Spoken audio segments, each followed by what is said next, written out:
احادیث قدسیہ، وہ حدیثیں جن میں اللہ رب العالمین کا فرمان بیان ہوا ہے، ایسی حدیثیں جن میں آتا ہے کہ اللہ تعالیٰ نے یوں فرمایا، اللہ کے نبی صلی اللہ علیہ وسلم کو اللہ تعالیٰ نے ساری انسانیت کے لیے نبی اور رسول بنا کر بھیجا، اور آپ کی طرف وحی کی تاکہ آپ اس وحی کے ذریعے سے لوگوں کو اللہ کے سچے دین اور زندگی کے مقصد سے باخبر کریں۔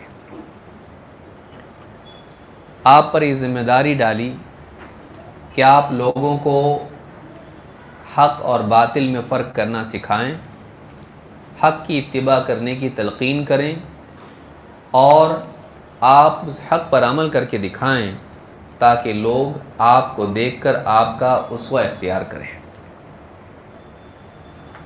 یہ ذمہ داری اتنی عظیم تھی کہ اللہ رب العالمین نے تاکید کے ساتھ آپ کو اس کا حکم دیا۔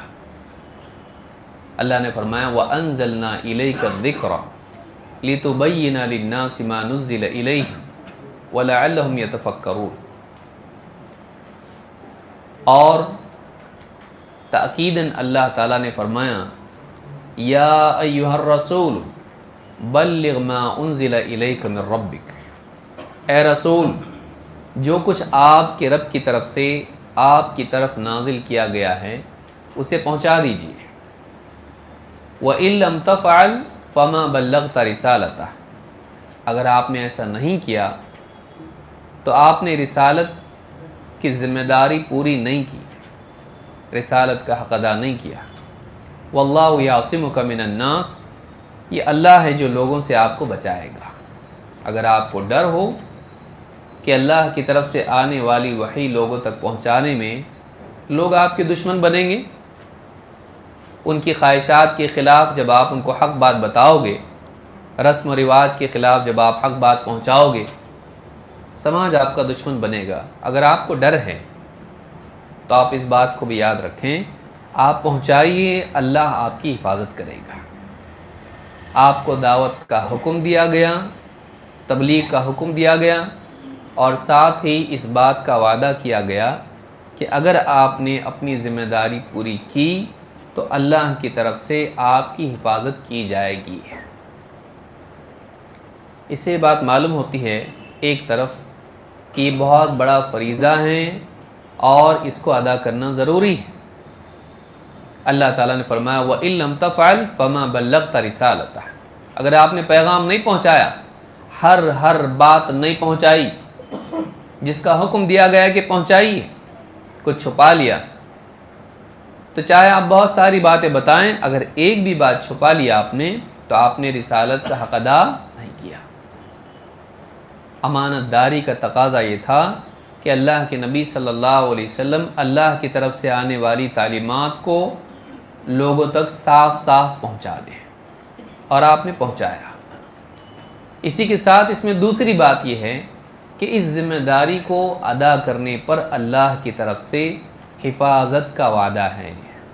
یہ ہمارے لیے بھی ہے کہ سماج میں دعوت و تبلیغ، لوگوں کی تربیت و اصلاح، اس ذمہ داری کو نبھانے میں ہماری حفاظت ہے۔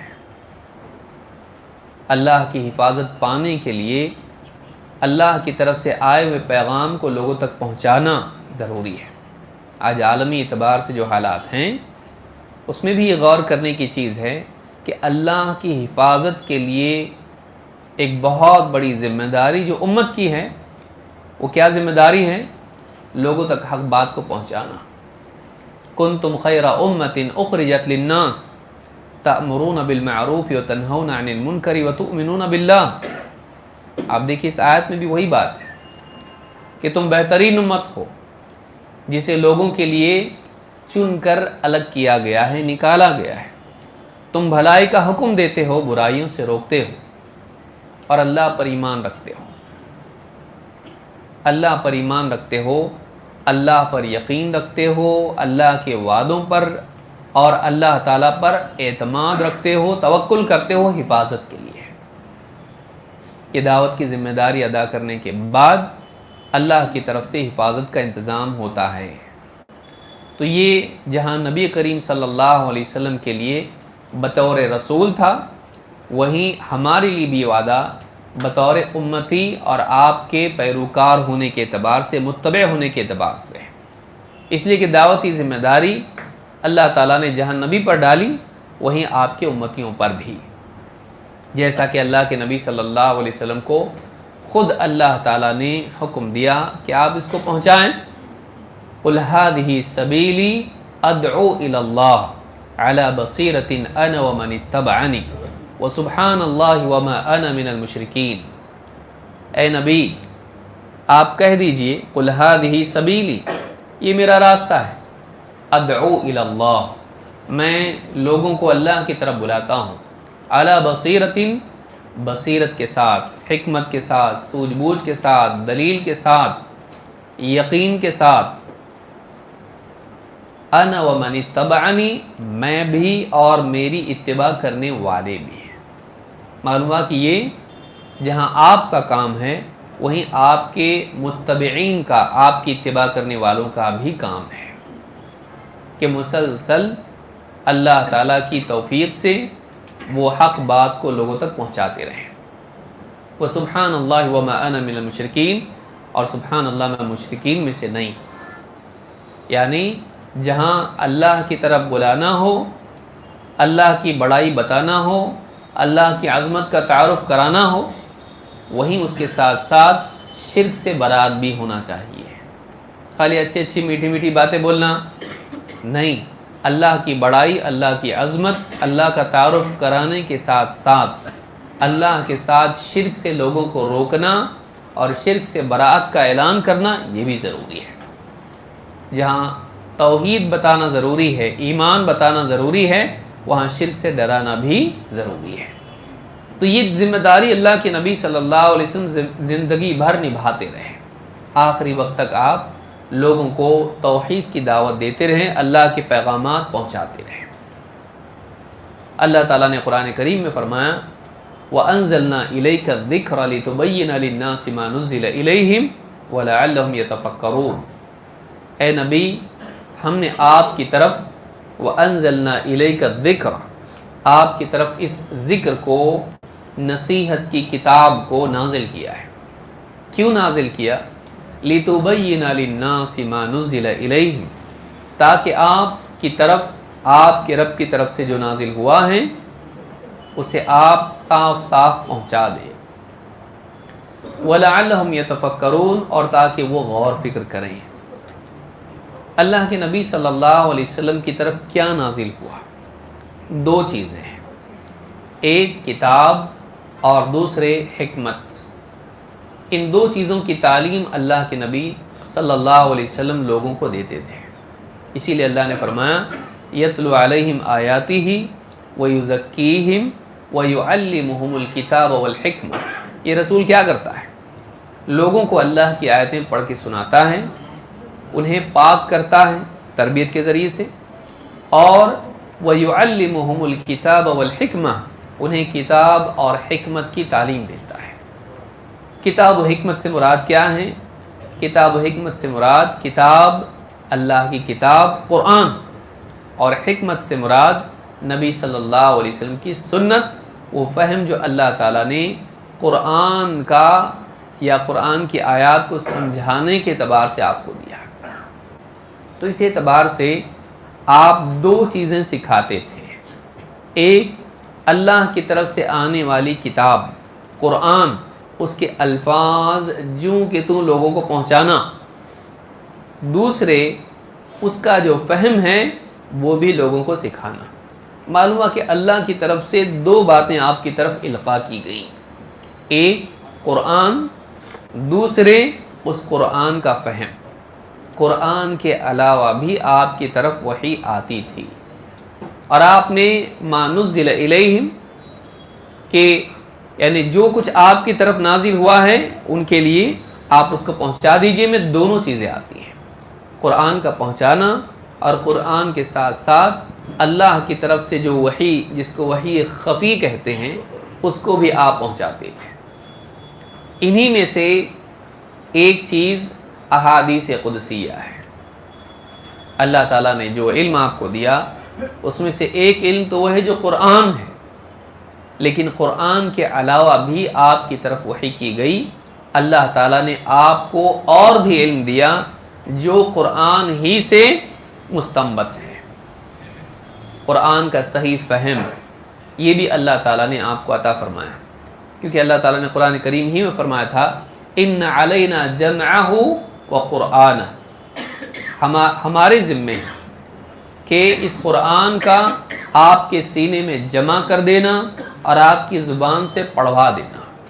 ان علینا جمعہ وقرآن فاذا قرأناہ فاتبع قرآنہ، تو لہٰذا جب ہم اس کو پڑھیں تو آپ خاموشی سے سنتے رہیں، اس پڑھنے کی پیروی کریں۔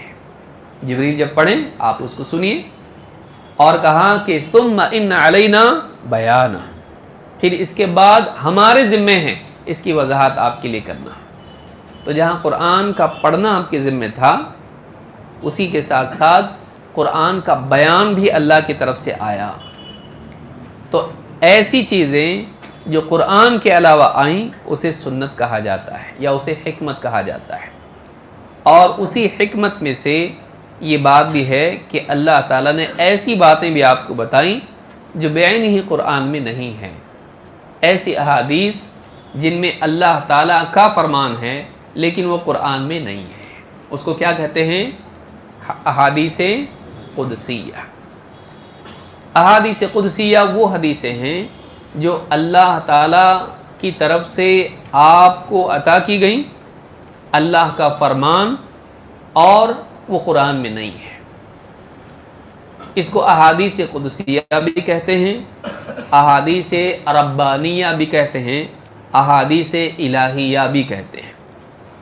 علماء نے اس کے لیے مختلف الفاظ ذکر کیے ہیں، الاحادیث القدسیہ، الاحادیث الالہیہ، الاحادیث الربانیہ، کہ احادیث قدسیہ، احادیث، کیوں اس کو احادیث قدسی کہتے ہیں، احادیث ربانی، احادیث الہی؟ اس لیے کہ وہ ہوتی تو حدیث ہے لیکن اس میں بیان نہیں ہوتا ہے اللہ تعالیٰ نے فرمایا۔ ایسی تمام احادیث جس میں اللہ کی بات ہو اسے حدیث قدسی کہتے ہیں۔ شیخ بن باز رحمہ اللہ فرماتے ہیں وَيَدْخُلُ فِي الْوَحْيِ الثَّانِي، وحی کی دو قسمیں، ایک وحی قرآن، دوسرے سنت۔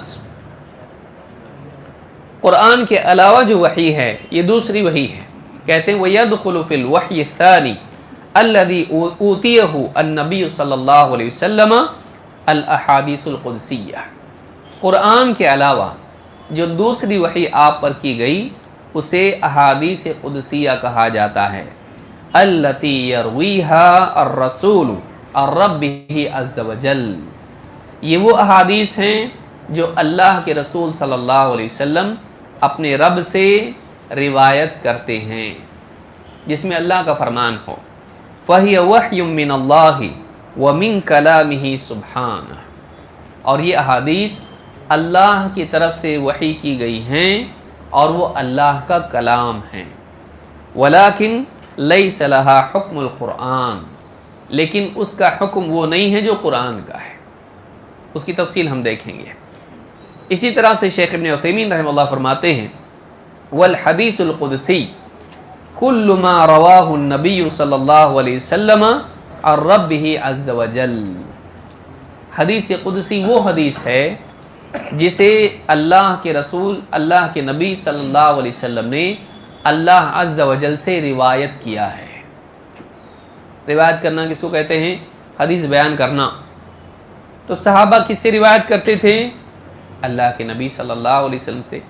لیکن کچھ باتیں ایسی ہیں جو اللہ کے نبی صلی اللہ علیہ وسلم نے اللہ سے روایت کی ہے کہ اللہ تعالیٰ فرماتا ہے، لیکن وہ قرآن میں نہیں ہے۔ تو ایسی احادیث کو کیا کہتے ہیں؟ احادیث قدسیہ کہتے ہیں، لِأَنَّهُ منصوب إلى النبی صلی اللہ علیہ وسلم تبلیغاً ولیس من القرآن بالاجماع۔ کہتے ہیں کہ وہ احادیث نبی کریم صلی اللہ علیہ وسلم سے منصوب ہیں، آپ کے ذمہ تھا کہ اسے پہنچائیں اور آپ نے پہنچایا، اور بالاجماع وہ قرآن نہیں ہے۔ احادیث قدسیہ قرآن ہے نہیں، اگرچہ وہ اللہ کا فرمان ہے لیکن وہ قرآن میں نہیں ہے۔ وَإِنَّ كُلَّ وَاحِدٍ مِّنْهُمَا قَدْ بَلَغَهُ النَّبِيُّ صلی اللہ علیہ وسلم بلغه النبی صلی اللہ علیہ وسلم امته عن اللہ عز وجل۔ یہ ساری کے ساری احادیث اللہ کے نبی صلی اللہ علیہ وسلم نے اللہ تعالیٰ سے لے کر سن کر اپنی امت کو پہنچائی ہیں۔ ایسی احادیث کو کیا کہتے ہیں؟ احادیث قدسیہ یا اور احادیث الہیہ، الہ سے ہیں۔ احادیث ربانیہ رب سے ہے کہ رب والی حدیثیں، الہ والی حدیثیں، قدس پاکی کو کہتے ہیں۔ اللہ کے ناموں میں سے ایک نام کیا ہے؟ القدوس۔ اللہ کے ناموں میں سے ایک نام القدوس ہے۔ تو احادیث قدسیہ اللہ کی طرف نسبت کرنے کی وجہ سے اسے حدیث قدسی کہتے ہیں۔ احادیث قدسیہ میں اور قرآن میں کیا فرق ہے؟ کئی فروق علماء نے ذکر کیے ہیں، جن میں سے کچھ باتیں یہ ہیں۔ نمبر ایک، قرآن معجزہ ہے۔ اللہ تعالیٰ نے قرآن کے بارے میں کہا ہے کہ ایک ایسا کلام ہے جو انسان پیش نہیں کر سکتا ہے، اور اس کے لیے اللہ نے چیلنج کیا ہے کہ لے آؤ ایسا کلام اور سارے لوگوں کو جمع کر لو۔ لیکن احادیث قدسیہ کے بارے میں ایسا نہیں ہے، اگرچہ وہ بھی اللہ کی طرف سے ہیں، لیکن اللہ تعالیٰ نے صرف قرآن کے بارے میں اس طرح کا اعلان کیا ہے کہ اس جیسا کلام لے آؤ اور نہیں لا سکو گے، لیکن احادیث قدسیہ کے بارے میں ایسی بات نہیں ہے۔ اسی طرح سے قرآن کے جو جملے ہوتے ہیں یا باتیں اس میں ہوتی ہیں ان کو آیت کہا جاتا ہے، لیکن احادیث قدسیہ میں جو جملے ہوتے ہیں، جو سینٹنسز ہوتے ہیں، ان کو آیت کہا جا سکتا ہے؟ نہیں، اس کے لیے آیت کا لفظ استعمال نہیں ہوگا، لیکن قرآن کی باتیں آیتیں اس میں ہوں گی۔ اسی طرح سے قرآن کو بالمعنی روایت کرنا جائز نہیں۔ قرآن کی آیتیں جوں کہ توں لفظاً ویسی ہی پڑھی جائیں گی، اس کو بدل کے نہیں کہہ سکتے ہیں۔ جیسے ہم آپس میں ایک دوسرے کی باتیں ہوتی ہیں، ہم تھوڑا سا لفظ ادھر ادھر ہو گیا، کوئی مسئلہ ہوتا ہے، ہاں کوئی کہے کہ جاؤ فلاں صاحب سے کہو کہ وہ وقت پر آئیں، اب آگے کہے کہ وہ کہہ رہے تھے کہ ٹائم پہ آنا ہے، تو جملہ بدل گیا کہ نہیں بدل گیا، لیکن بات بدلی، تو اس کو کہتے ہیں روایت بالمعنی، کہ اصل بات بتا دی چاہے لفظ بدل گیا، کہ انہوں نے کہا تھا ٹائم پہ آنا ہے، لیکن یہ جا کے نقل کیسا کر رہا ہے؟ وقت پہ آنے کو کہہ رہے ہیں، تو وقت اور ٹائم لفظ بدل گیا، باللفظ اس کو روایت نہیں کیا لیکن بالمعنی، لیکن بات وہی ہے۔ قرآن کو ایسا کر سکتے؟ قل هو اللہ واحد کہہ سکتے؟ نہیں، قل هو اللہ احد ہی کہنا پڑے گا، وہی پڑھنا پڑے گا۔ تو قرآن کی روایت بالمعنی جائز نہیں ہے، لیکن احادیث قدسیہ کو بالمعنی روایت کیا گیا ہے۔ قرآن کی بات بالمعنی روایت نہیں کر سکتے، لیکن احادیث قدسیہ کو بالمعنی روایت راویوں نے کیا ہے۔ اسی طرح سے قرآن متواتر ہے۔ متواتر اس کو کہتے ہیں کہ ہر زمانے میں اتنے لوگ رہیں اس کو روایت کرنے والے، پڑھنے والے، کہ ان کا جھوٹ پر جمع ہونا عادتاً ممکن نہیں ہے۔ لیکن احادیث قدسیہ میں بعض متواتر ہیں، بعض مشہور ہیں، بعض غریب بھی ہیں، تو ضروری نہیں کہ ساری کی ساری احادیث قدسیہ متواتر ہوں سند کے اعتبار سے، روات کے اعتبار سے۔ اسی طرح سے قرآن میں صحیح ضعیف ہے، یہ آیت ضعیف ہے، ایسا ہے قرآن میں؟ نہیں ہے۔ قرآن کی ساری آیتیں کیسی ہیں؟ معتبر ہیں، لیکن اور وہ متواتر کا مطلب اپنے آپ معتبر ہو گیا، لیکن احادیث قدسیہ میں کیا ہے؟ صحیح حدیثیں بھی ہیں اور ضعیف بھی ہیں، کیونکہ راوی ایسے ہیں نقل کرنے والے جو یا تو تقویٰ میں خراب تھے یا تو یادداشت میں، تو ایسے راویوں کی حدیث لی جاتی ہے نہیں، اور ان کو کیا کہتے ہیں؟ یہ حدیث ضعیف ہے۔ اسی طرح سے قرآن نماز میں تلاوت کیا جاتا ہے۔ کوئی آدمی کہے کہ چلو ایک حدیث قدسی مل گئی، یہ بھی تو اللہ کا کلام ہے، تو نماز میں پڑھ رہا ہے، ہاں من عادى لي وليا فقد آذنته بالحرب، چلے گا؟ نہیں۔ حدیث قدسی کی نماز میں تلاوت کر سکتے؟ نہیں، لیکن نماز میں کیا تلاوت کیا جائے گا؟ قرآن۔ یہ فرق ہے دونوں میں، مطلب یہ بھی تو اللہ کا کلام، وہ بھی تو اللہ کا کلام نہیں، ہم کو کیا کہا گیا ہے؟ نماز میں کیا پڑھنا ہے؟ قرآن پڑھنا ہے. تو حدیث قدسی کی کیٹیگرائزیشن جب ہوگا اس کو آپ قرآن میں رکھیں گے یا سنت میں؟ سنت میں. اس کو قرآن میں اس کیٹیگری میں نہیں رکھا جائے گا. تو نماز میں قرآن پڑھنا ہے کہ سنت پڑھنا ہے؟ قرآن پڑھنا ہے. تو تلاوت کے طور پر قرآن پڑھا جائے گا. باقی دعائیں جو ہیں وہ حدیث میں آئی ہیں، وہ سنت کی پڑھی جا سکتی ہیں، لیکن تلاوت کس کی جائے گی قیام کی حالت میں؟ قرآن کی. اور اسی طرح سے قرآن کے ہر حرف پر 10 نیکیوں کا وعدہ ہے. حدیث قدسی میں ایسا ہے کہ ہر حرف پر 10 نیکیوں کا ثواب ملے گا؟ نہیں ہے. ہر حرف پر ایک نیکی ہے اور اس کا ثواب 10 گنا ہے، نہیں ہے اس طرح سے. لیکن قرآن کے لیے ایسا ہے، حدیث قدسی میں ایسا نہیں ہے. اور قرآن کے چھونے کے لیے، مصحف کے چھونے کے لیے راجح قول کے مطابق وضو لازم ہے، لیکن حدیث قدسی کے لیے ایسا ہے نہیں ہے. اگر اس کو چھوئے آدمی تو کوئی مسئلہ نہیں ہے، لیکن راجح قول کے مطابق اس میں اختلاف ہے علماء کا. لیکن زیادہ مضبوط بات جو لگتی ہے دلیل کے اعتبار سے وہ یہ کہ قرآن کو، مصحف کو چھونے کے لیے وضو ضروری ہے. تو یہ کچھ فرق علماء نے ذکر کیے، اس کے علاوہ بھی اس کو اور بھی فرق ذکر کیے جا سکتے ہیں. تو یہ حدیث قدسی میں اور قرآن میں فرق ہے. آئیے اب شروع کرتے ہیں وہ کون سی احادیث ہیں جو احادیث قدسیہ ہیں. اس میں 2 طرح کی حدیثیں ہیں.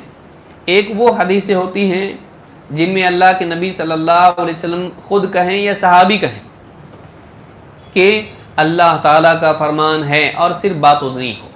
ایک طرح کی احادیث وہ ہوتی ہیں. یا جس میں صحابی کہیں کہ اللہ کے نبی صلی اللہ علیہ وسلم نے اللہ سے روایت کی اور بس ایک بات ہو اور اللہ کا فرمان ہے، اس طرح سے بات ہو. ایک قسم وہ ہے. دوسری قسم وہ ہے جس میں کوئی واقعہ، کوئی بات، جنت جہنم کا معاملہ، قیامت کے دن کا معاملہ، یا ماضی میں کسی انسان کے ساتھ کوئی معاملہ ہو اور جس میں کہیں نہ کہیں یہ بات ہو کہ اللہ نے پھر فرمایا، اللہ نے یوں کہا یا اللہ یوں فرمائے گا. تو اس طرح کی دونوں طرح کی حدیثیں حدیث قدسی میں آتی ہیں اور علماء نے اس میں اس کو جمع کیا ہے. ایک حدیثیں تو وہ ہیں کہ جس میں صرف اللہ کی بات ہو، کسی اور کی بات نہیں. ایک تو وہ قسم کی حدیثیں ہیں کہ آپ فرمائیں کہ اللہ تعالیٰ کا فرمان ہے من عادى لي وليا فقد آذنته بالحرب، یا اور بھی حدیثیں اس طرح کی ہیں جس میں صرف اللہ کی بات ہو اور آپ فرمائیں کہ اللہ نے فرمایا. دوسری وہ حدیثیں ہیں جس میں آپ کہیں کہ قیامت کے دن ایسا ہوگا، بندہ یوں کہے گا، اللہ یوں فرمائے گا. اس میں بات بندے کی بھی آ رہی ہے اور اللہ کی بھی آ رہی. تو اس کو بھی علماء نے حدیث قدسی میں جمع کیا ہے. کیوں؟ اس لیے کہ اس میں کس کی بات ہے؟ اللہ کی بات ہے. تو یہ دونوں قسم کی احادیث آج کے اس پورے اجتماع میں صبح سے لے کے شام تک ہم انشاءاللہ دیکھیں گے. اور لگاتار بیٹھنے کی عادت ہم کو ہے نہیں ہے. ہاں، کرکٹ کے علاوہ تو نہیں ہے. اتنا لمبا بیٹھنا تھوڑا بہت سارے لوگوں کے لیے مشکل ہوتا ہے، لیکن دینی مجالس میں اگر انسان مجاہدے کے ساتھ بیٹھے تو ہدایت کے دروازے کھلتے ہیں. اللہ تعالیٰ قرآن کریم میں فرماتا ہے وَالَّذِينَ جَاهَدُوا فِينَا لَنَهْدِيَنَّهُمْ سُبُلَنَا وَإِنَّ اللَّهَ لَمَعَ الْمُحْسِنِينَ. وَالَّذِينَ جَاهَدُوا فِينَا، جو ہماری خاطر، ہماری راہ میں مجاہدہ کریں، اللہ کے کاز میں سٹرگل کرے، تکلیف اٹھائے، سٹرگل کرے، مجاہدہ کرے، سٹرائیو کرے. والذین جاہدوا فینا، کیا ہوگا جو مجاہدہ کرے گا؟ مجاہدہ کس کو بولتے ہیں؟ اللہ کی خاطر تھوڑی تکلیف اٹھانا، تھوڑا محنت کرنا، کوشش کرنا. کیا وعدہ ہے اس کے لیے؟ لنہدینہم سبلنا، ہم اپنی راہوں کی رہنمائی اس کو عطا کریں گے. ہم اپنی راہوں میں اسے رہنمائی عطا کریں گے. وَإِنَّ اللَّهَ لَمَعَ الْمُحْسِنِينَ، اور یاد رکھو اللہ تعالیٰ نیکی کرنے والوں کے ساتھ ہے. تو جب ایک آدمی خیر کے لیے مجاہدہ کرتا ہے تو اسے ہدایت بھی ملتی ہے اور اللہ کی معیت بھی نصیب ہوتی ہے. اللہ اس کے ساتھ ہو جاتا ہے. جب آدمی اللہ کی خاطر تکلیف اٹھا کے کوئی بھلا کام کرتا ہے تو اس پر کیا ہوتا ہے؟ اللہ کی طرف سے ہدایت بھی اس کو ملتی ہے اور اللہ کی طرف سے اللہ کا ساتھ اس کو نصیب ہوتا ہے۔ تو کون نہیں چاہتا یہ کہ انسان کو اللہ کی طرف سے ہدایت ملے؟ تو ہدایت بقدر مشقت، ہدایت بقدر مشقت، جتنی خیر کے لیے آدمی محنت اور مشقت کرتا ہے اسی کے بقدر انسان کو اللہ کی طرف سے ہدایت ملتی ہے۔ تو آرام طلبی اکثر انسان کے لیے ہدایت سے محرومی کا ذریعہ بنتی ہے۔ آرام، کوئی مجاہدہ نہیں، کچھ نہیں، ایزی ایزی، تو اس میں ہدایت بھی اتنی ملتی ہے۔ آدمی کو سو کے لیٹ گیا، کچھ تو سن رہا، درس سن رہا ہے، ٹھیک ہے، وہ بھی اچھا ہے، لیکن اس سے بہتر یہ ہے کہ ایک آدمی دینی مجلس میں بیٹھے اور تھوڑی تکلیف اٹھا کے دین کی بات کو سنے۔ انسان کا ڈیڈیکیشن اس کے لیے اسٹیبلٹی کا ذریعہ بنتا ہے۔ ایک انسان جتنا زیادہ ڈیڈیکیٹڈ کسی چیز میں ہو اس کے راز اس پر کھلتے ہیں۔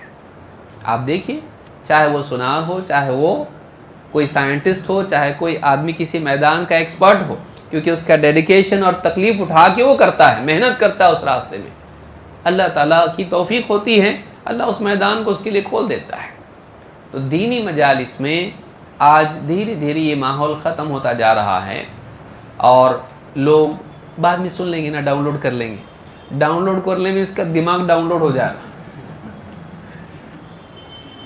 آدمی اٹینڈ نہیں کرتا ہے دینی اجتماعات کو یہ سوچ کے کہ اتنا ایک ساتھ بیٹھ کے اتنا سنا، تھوڑا تھوڑا سنیں گے نا، بعد میں ڈاؤن لوڈ کریں گا، یوٹیوب پہ کب اپلوڈ ہونے والا ہے، اچھا جب ہوگا تب دیکھیں گے۔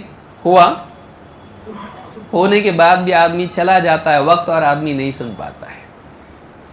جو گرما گرم ہو گیا ہو گیا، بعد میں ہوتا نہیں، جو ٹل گیا وہ ختم، ٹل گیا وہ، اور آدمی زندگی بھر ٹالتا رہتا ہے، اور شیطان یہی کرتا ہے، یعدہم ویمنیہم وما یعدہم الشیطان الا غرورا۔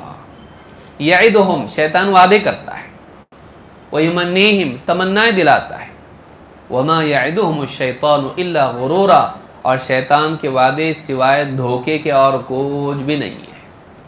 یعدہم، وعدے کرتا ہے، ارے ابھی زندگی باقی ہے، اتنا جلدی تو کرے گا دین پہ عمل، اتنا جلدی علم حاصل کرے گا، ایک دم ہاتھ سے کرتا گیا، تھوڑا تھوڑا تھوڑا تھوڑا کرنے کا، ایک ساتھ ایک دن میں اتنا نہیں سیکھنے گا، تھوڑا تھوڑا سیکھنے کا۔ تو اس طرح سے آدمی کو وعدہ کرتا ہے، ٹائم ہے آگے، تمنائیں دلاتا ہے۔ اللہ غفور رحیم ہے، غلطی بھی ہوگی تو معاف کرتا اللہ تعالیٰ۔ تو آج گناہ کر لیں، کل توبہ کر لینا، یہاں بھی انجوائے، وہاں کی بھی مغفرت۔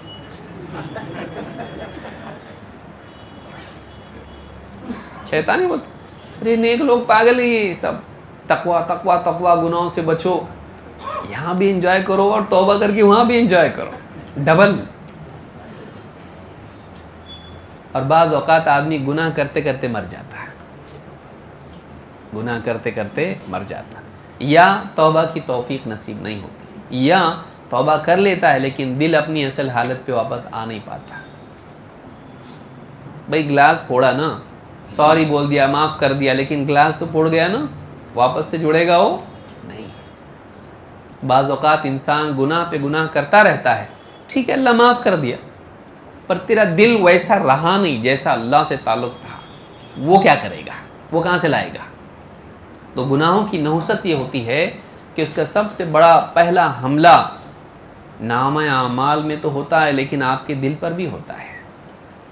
تو ایک انسان کے لیے بہت ضروری ہے کہ جہاں وہ اپنے نامہ اعمال کی پاکی کا خیال کرے، وہیں اپنے دل کی صفائی کا بھی خیال کرے، اپنے دل کو بھی بچائے، یہ بہت ضروری ہے۔ تو سستی کی وجہ سے بعض اوقات انسان دینی مجالس میں نہیں آتا، پھر گناہوں میں پڑا رہتا ہے، سستی کرتا رہتا ہے، ٹالتا رہتا ہے اور نیکیاں چھوڑتا رہتا ہے، یہاں تک کہ زندگی ختم ہو جاتی ہے۔ تو آج اس دور میں انسان کا دھیان دینے کا، فوکس کرنے کا، دینی مجالس میں بیٹھنے کا مزاج کم ہوتا چلا جا رہا ہے، اور ہم کو اس کو توڑنا چاہیے۔ یہ جو بگڑتا ہوا ٹرینڈ ہے اس کو توڑنا چاہیے، قیامت تک دینی مجالس کی اہمیت باقی رہے گی۔ دینی مجالس کی ایک حدیث آج ہم دیکھیں گے انشاءاللہ، اور وہ حدیث قدسی ہے، انشاءاللہ اس کو بھی ہم دیکھیں گے، اس کے اوپر ہی ہم باقی گفتگو کریں گے۔ تو یہ جو حدیثیں ہیں کل ملا کے آج اگر اللہ نے وقت میں برکت رکھی اور ہمارے لیے آسانی رہی تو انشاءاللہ ہم 61 حدیثیں دیکھیں گے. ہاں، اور اگر نہیں رہا تو آپ کو نوٹس تو ملے ہوئے ہیں، آپ گھر پہ جا کے اس کو پڑھ سکتے ہیں. کوشش کریں گے ہم لوگ انشاءاللہ کہ یہ حدیثیں مکمل ہوں، اور ان احادیث میں عقیدہ اور اسی طرح سے تزکیہ نفس، دنیا اور آخرت کے اعتبار سے عبادات، اخلاق سے متعلق بہت ساری باتیں ہیں. ہر حدیث جب ہم سنیں اپنے دل کا جائزہ لیں اور یہ سوچیں کہ میں اس پر کتنا ہوں، یہ چیز میری زندگی میں کتنی ہے. دیکھیے دینی مجالس میں منفعت کی شرط یہ ہے کہ انسان کے دل میں احتساب ہو. یاد رکھیں گے میری بات، دینی مجالس میں فائدہ اٹھانے کی شرط یہ ہے، کنڈیشن یہ ہے کہ آدمی کے دل میں احتساب ہو، وہ اپنا حساب لے. یہاں سے سنا یہاں سے نکل گیا، ایسا نہیں ہونا چاہیے. خالی سننے انجوائے کرنے کے لیے نہیں سننا چاہیے. ہر بات پہ آدمی آئینہ دیکھے، میں کہاں ہوں ابھی، میں کہاں ہوں ابھی. آدمی جب ہوٹل پہ بھی بیٹھا رہتا تو گلہ دیکھتے رہتا کتنا ہوا. ہاں، پھیری والا بھی دیکھتا رہتا ہے، حساب لیتا رہتا، وہ کتنا ہوا دھندا، کتنا ہوا پیسہ جمع، آج کا دن میرا پروفٹ والا ہے کہ لاس والا ہے. تو احتساب کرنا انسان کے لیے مجاہدہ بھی آسان کرتا ہے اور اصلاح کا، کمی کوتاہی کی بھرپائی کا ذریعہ بنتا ہے. جو آدمی احتساب نہیں کرتا ہے، بے فکر پڑا رہتا ہے اور وقت ضائع ہو جاتا ہے اور پھر بھرپائی کا موقع نہیں رہتا ہے. تو اصلاح اگر ہم چاہتے ہیں تو اصلاح کی پہلی سیڑھی احتساب ہے، اور دینی مجالس میں اس کا موقع ہوتا ہے کہ ایک دم لوہا گرم ہے، اب ہتھوڑا اس پہ مارنا ہے بس. تو آدمی دینی بات جب سنے اپنا جائزہ لے. جب بھی کوئی حدیث سنے، ہاں یہ حدیث اس پہ فٹ ہوتی ہے، ہاں یہ حدیث میں اس حدیث کی کسوٹی پر کتنا کھرا اترتا ہوں. یہ اگر آدمی سوچے بھائی دوسرے بہتر بنے نہ بنے میرا کیا، کامیابی میرے بہتر بننے میں ہے. دوسروں کو میں غلط ثابت کر دوں، دیکھو یہ حدیث میں جو بات آئی نا، ہاں یہ اس کے اندر ہی برائی، ٹھیک ہے آپ نے اس کو بلیم کیا، آپ کی نگاہ میں وہ غلط ثابت ہو گیا، آپ کا فائدہ کیا ہوا؟ اس کی بجائے اگر آپ اپنا جائزہ لیں کہ میرے اندر تو یہ برائی نہیں، ارے ہاں بہت زیادہ نہیں لیکن ہے، تو اب کیا ہوا، آپ اس سے نکل کے اچھی انسان بننے کی طرف قدم اٹھاؤ گے تو اس میں فائدہ آپ کا ہے. تو احتساب میں ہمارا فائدہ ہوتا ہے اور ہم بہتر انسان بنتے ہیں. لیکن اکثر ہوتا ہی ہے میں تو نیک ہوں پھر بھی آیا درس میں سننے کے لیے، ہاں یہ ساری چیزیں میرے لیے تو نہیں ہے. بد اخلاقی پہ اگر کوئی درس ہو، ہم آتے ہیں میرے اخلاق تو اچھے پھر بھی سن رہا ہوں معلومات کے لیے. آدمی کو ہمیشہ دیکھنا چاہیے کہ میں ویسا نہیں ہوں جیسا ہونا چاہیے. تقویٰ ٹھیک ہے، میں بہت سارے گناہوں سے بچتا ہوں، اتنا نہیں بچ پاتا جتنا بچنا چاہیے. بہت ساری فضولیات پھر بھی ہیں میری زندگی میں. زبان کی حفاظت، کبھی کبھی میری زبان پھسلتی بھی ہے، بہت احتیاط کرتا ہوں لیکن ہے. اگر یہ مینٹالٹی انسان کی ہو تو وہ کبھی رکے گا نہیں بہتر بننے سے. ہم اتنے اچھے کبھی نہیں بنیں گے کہ اب اس سے اچھا نہیں بن سکتا ہے ایسا، ہاں اس سے اچھا میں بن ہی نہیں سکتا، ایسا ہو سکتا نہیں. ہمیشہ وہ دروازہ کھلا ہوا ہے. تو دینی مجالس میں جب ہم بیٹھیں تو صرف معلومات کے لیے نہ بیٹھیں بلکہ اپنے ایمان کی ترقی اور اپنے احتساب کے لیے بیٹھیں. پھر کبھی بور نہیں ہوگا آدمی اور کبھی ضائع نہیں ہوگی مجلس. آدمی سوچے کہ میں کدھر ہوں، میں کدھر ہوں، میں کدھر ہوں. جب ایسا سوچے گا تو ہمیشہ اس کے لیے دینی مجالس ایک ہی بیان کو 10 بار سنے گا تو بھی فائدہ ہوگا.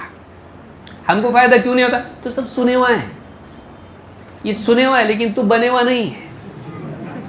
صحیح سنا لیکن بنا نہیں نا. فائدہ سننے میں ہے، سننا کس لیے؟ بننے کے لیے ہے، تو بن رہا ہی نہیں نا. سن رہا لیکن بن رہا، تو بن کے جانا ہے. تو سننا بننے کے لیے ہونا چاہیے، خالی سننے کے لیے نہیں. جو سنا وہ بنا تو کامیاب ہوا، نہیں آخرت میں نقصان ہوگا. خالی سننا فائدہ نہیں دیتا ہے جب تک کہ اس سننے کا فائدہ نہ اٹھایا جائے. اللہ تعالیٰ اس کے ہم کو توفیق عطا فرمائے. تو آج کے اس پروگرام میں، اجتماع میں، تربیتی کورس میں ہم وہ احادیث دیکھیں گے جن کو کیا کہتے ہیں؟ احادیث قدسیہ۔ احادیث قدسیہ کون سی حدیث ہیں؟ جن میں اللہ کے نبی صلی اللہ علیہ وسلم فرمائیں کہ اللہ تعالیٰ نے یوں فرمایا، اور وہ قرآن نہیں ہے، وہ حدیث ہے، وہ سنت کے زمرے میں آتا ہے، قرآن کے کیٹیگری میں نہیں۔